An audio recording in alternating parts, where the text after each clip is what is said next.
back in 2014, the city of San Jose decided to put a measure on the ballot to increase a parcel tax for the library.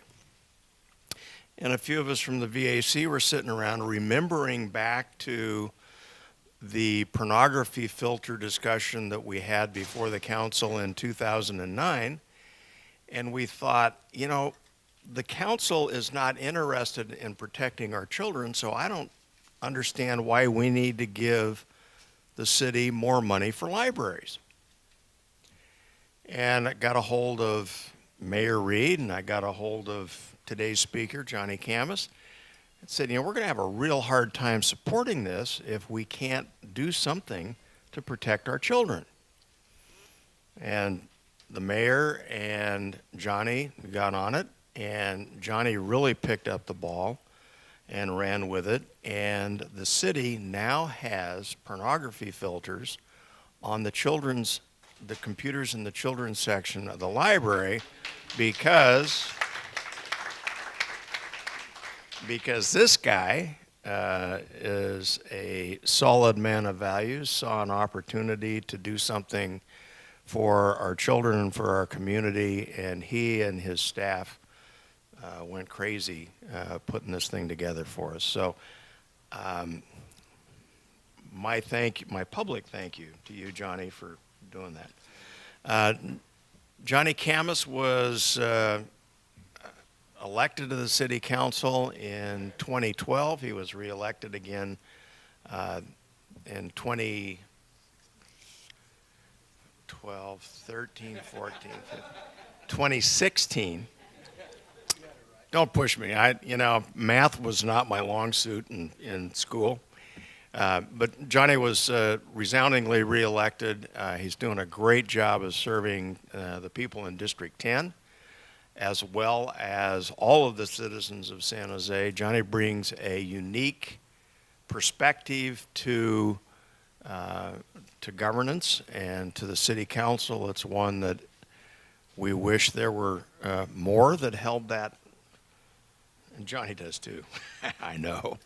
But we need people like Johnny Khamis on our city council. We're really pleased that he's there, and today we're just excited that he's here to be with us to talk about kind of the future of the city of San Jose, where he thinks things are going. And he's going to save some time for questions. So write your questions down. Be ready for him. Councilman Johnny Khamis. Johnny? Thank you.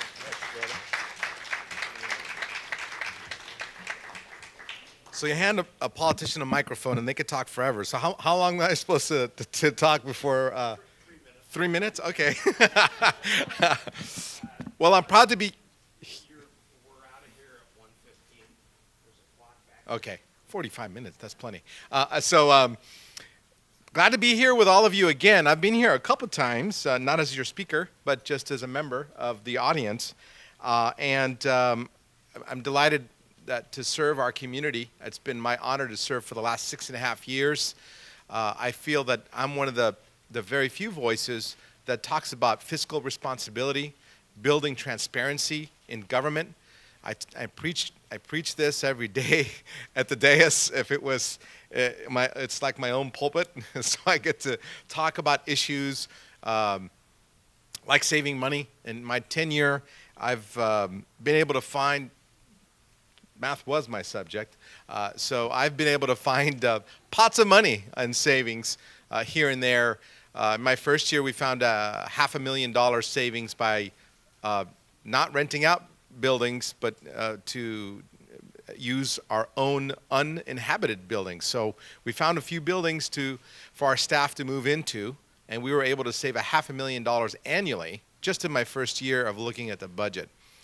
Also, my first year, I changed the way that we pass new bonds, that we take new bonds. Now they require a 2/3 majority. I know this, people's eyes are glazing over. So what I've been trying to do is make the city more fiscally responsible, make it harder for the city to borrow money, and make it a little more transparent when we do spend money. We've piloted a website called OpenGov, which allows you to delve into how much money is being spent on anything. You can go on that website and see what the city spent on for every single employee even, right? So doing a lot of that, even in my own, making myself transparent in how I voted. I have a YouTube channel that's called Johnny Khamis on the Record. And you can go on there, and I put in some of the more vibrant conversations, some things that I actually took a strong stance on. For example, recently I've taken on the new $950 million bond that's being proposed. I talked about what's good, what's bad, why I won't support it if it continues on its current trajectory. So this channel will have everything that I think is important that I've discussed in public on it, because I want people to know how I voted. I want people to start trusting government, because I think that government is doing many things right, but also doing many things wrong. But unless you guys are involved in the conversation, then we're pulling stuff over your eyes, and the trust isn't there. So that was one of my goals in office, is to create transparency. I'm still working on it. I'm still coming up with a privacy policy on data. I'm still coming up with a lot of different ways to make sure that you know what's happening. I have a newsletter that goes out to 25,000 people. And if you want to be one of those people, I have sign-up sheets right there, and we'll be happy to disseminate the newsletter. It is actually, I've gotten a lot of accolades because I don't talk about, fluffy stuff. I delve into the topics. I tell you about what things that we're going to vote on next week, so you can have an opportunity to weigh in advance. No other council member does that in the city of San Jose, not even the mayor.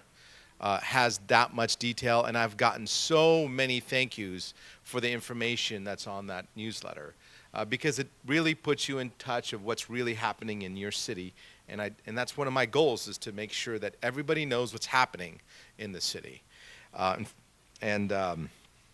So what's happening in the city? The city, since I've been in office, and I say this because I think I've been a good luck charm. I don't know what to say. Before I got into office, there were millions of dollars in debts. Every year, they've had to solve a budget deficit of hundreds of millions of dollars. My predecessors, and to his credit, God bless him, Chuck Reed, did his best to try to get all the spending under control before he left office, with pension controls and pension reforms and what have you. Those problems didn't necessarily all go away. Now, we had a new pension reform measure that wasn't as good as Chuck Reed's pension reform measure, but it is one that the unions finally agreed to, so we kind of put that chapter behind us. We are saving substantially more money on the new hires than we are on the existing employees we call Tier 1. But that is not helping us 100% with our pension problems. We still have a $3.8 billion unfunded pension liability, which is one of the reasons we need to go out to tax you all the time, right?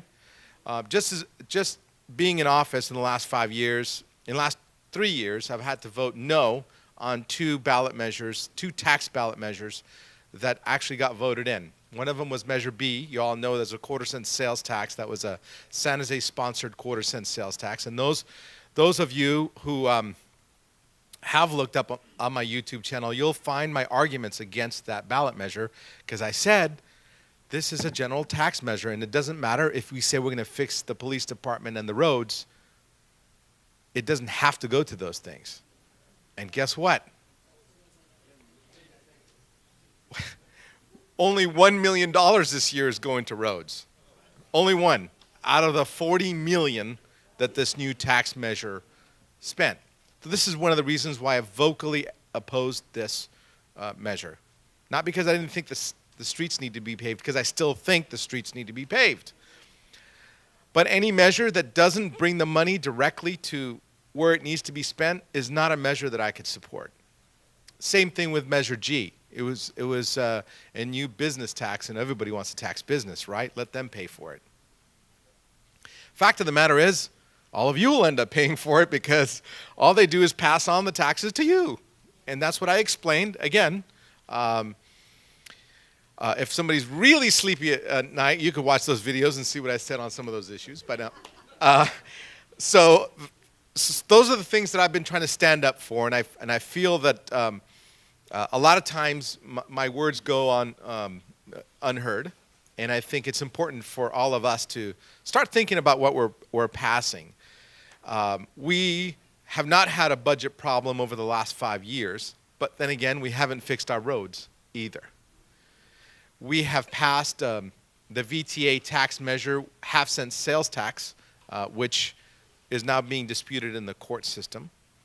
That actually would have given us specific money, and it was supposed to go. That's why I supported it, because it was supposed to go to streets. It was supposed to go to finish BART.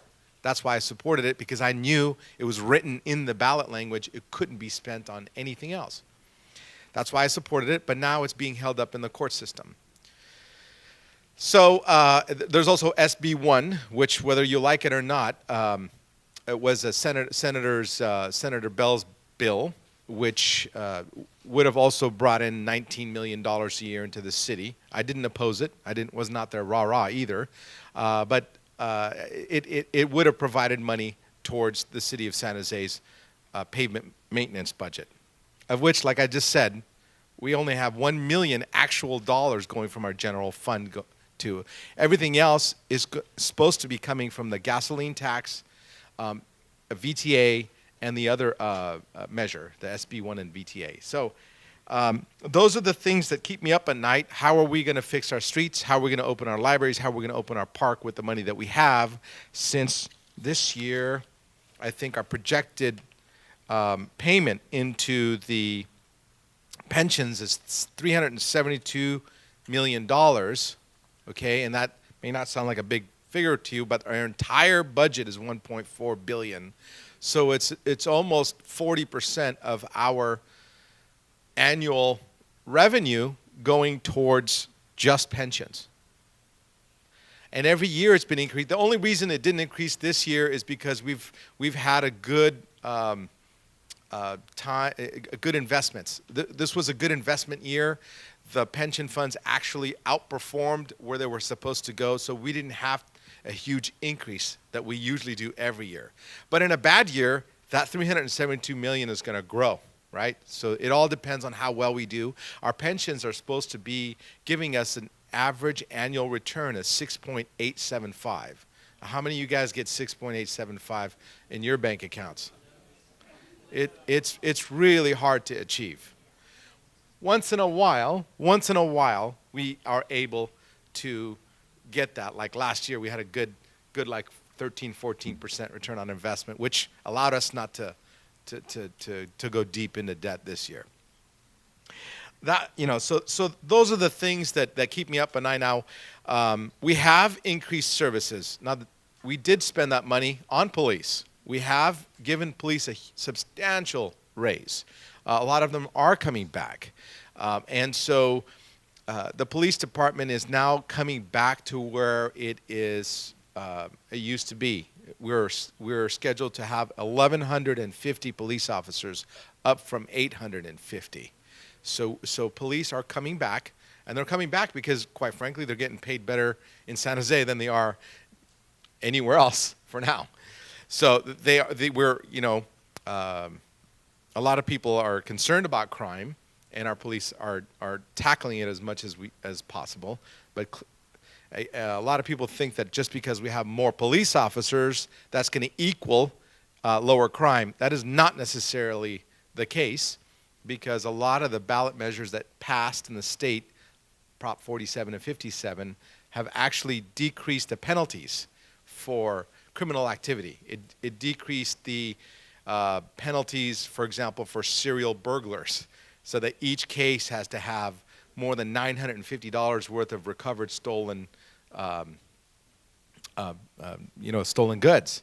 So it makes it much harder to prosecute serial burglars. So that even though if our police catch them, they're going to get released much faster, and it's harder to prove now than it's ever been. So in the year 2020, we'll have an opportunity to fix what was done with 47 and 57, and I'll be supporting that ballot measure when it comes. It's called Safe California. I just want to give you a heads up. It was supposed to qualify for this year, but the advocates didn't get their signatures in on time. So let me delve a little more into the local things. What's going to happen this year in August, on November, from the city of San Jose? There are three ballot measures that are going to be passed on August 7th. Right now, they're not completely written. I don't know how they're going to get written, but I have concerns about all of them as they're currently written. If the language doesn't change. The first one is what I told you about, is a $950 million bond, which is really a parcel tax. It's an ad valorem tax that's going to affect every homeowner and or renter because it gets passed on again. So basically, it is going to. We were originally talking about paving our streets. Well, they had my attention, so they said, "Okay, Johnny, we're gonna put $300 million and pave all of our residential streets. That's what we need. So we're going to put that on the ballot." I said, well, that's something I could support if you write it into the ballot language, that we're going to pave all of our residential streets with this money. They said, okay. Then they said that they were going to create a new police academy because we need to have a new police academy and need another $150 million for that. Okay. We need a new police fire department training center. That's another $100 million. So we got up to about $500 million, and I said, okay, let's not keep adding on to this bond. But during the last council meeting, it was up to $950 million, and they had everything from arts budgets to fixing the stadium to blah, blah, blah, blah, blah. I mean, if you watch my video, you'll hear some of the stuff that was on there as being proposed. Now, if it goes forward in the way it is, I will be objecting to it, and I will be asking you to vote against it. It will require a 2/3 majority, so it will be something that you all can make a big difference in killing.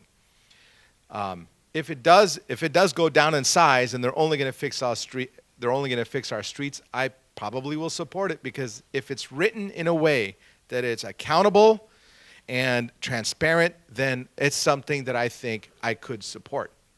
And I certainly want my street fixed. So that's one ballot measure. There are two more. They're charter changes. One that I do support is tying the council salary to CPI. So right now, council has to vote on their own salary increases. I got to tell you, I feel like I'm worth a lot more than I'm being paid. However, it is difficult we have a commission that right now says you need to get an increase of 15%.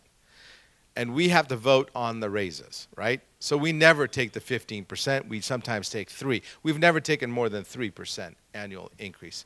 So instead, we're going to tie it to CPI, which is the Consumer Price Index.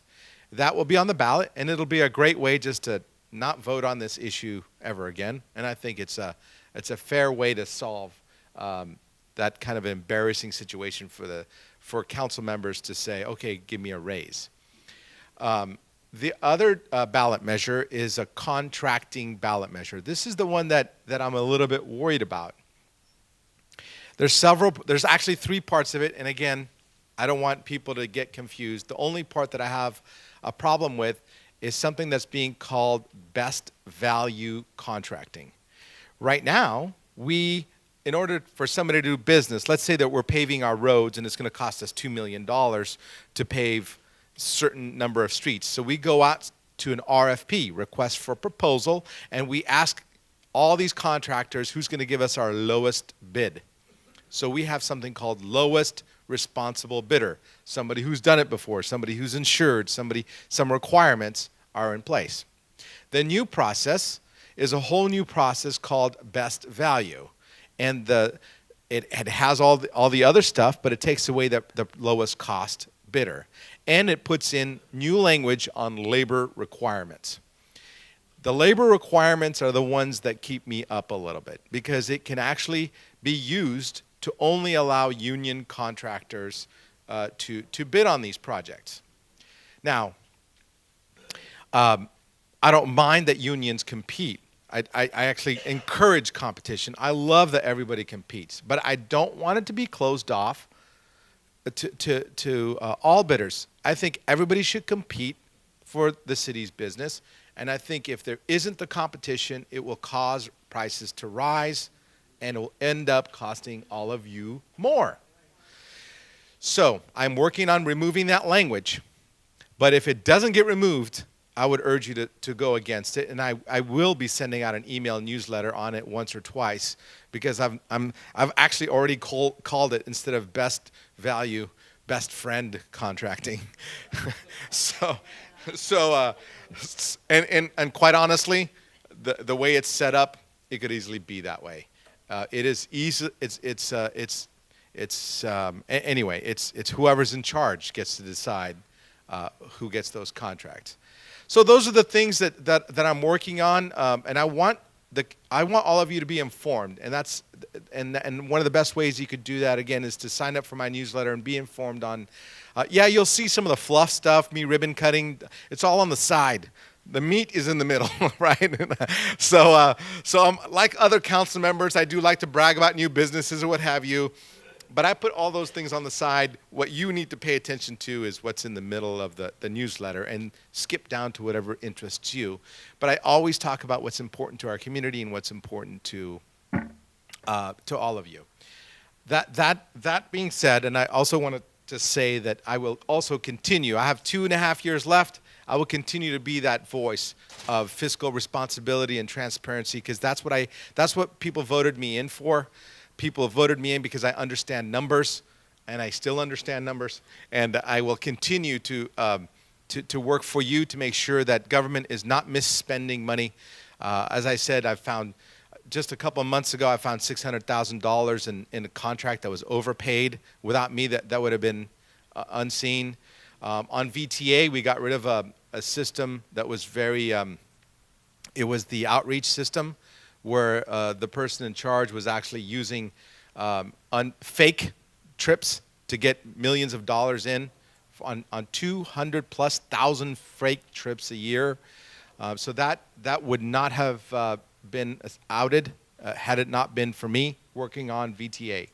Those are the things that I think that I'm most proud of when I'm in service to all of you, and I'm looking forward to continue to do my work for the next 2.5 years.